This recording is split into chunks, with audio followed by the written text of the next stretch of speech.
የድሃውን ልጅ ማባላት መብት፣ የድሃው ሲታሰር የህግ የበላይነት ማለት ትክክል፣ አንተ ስትነካ ስተት።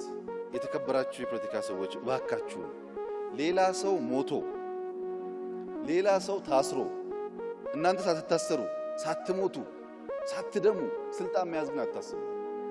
አሁን ችግር የሆነው እንደፈለግን እናባላለን። እኛ መታሰር የለብንም ቢኮዝ እኛ የፖለቲካ ፓርቲ አባል ነን፣ በቲቪ ምን ታወቅ ሰዎች ነን። ለማባላት ቀንደኛው ባለቤት እኛ፣ መታሰር ያለበት ግን ሌላ ሰው ነው ብለን እናምናለን።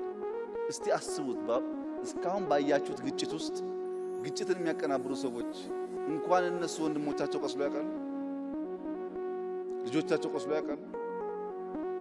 የድሃውን ልጅ ማባላት መብት፣ የድሃው ሲታሰር የህግ የበላይነት ማለት ትክክል፣ አንተ ስትነካ ስተት። እንደሱ ብዙ የሚያዋጣ አይመስለኝም።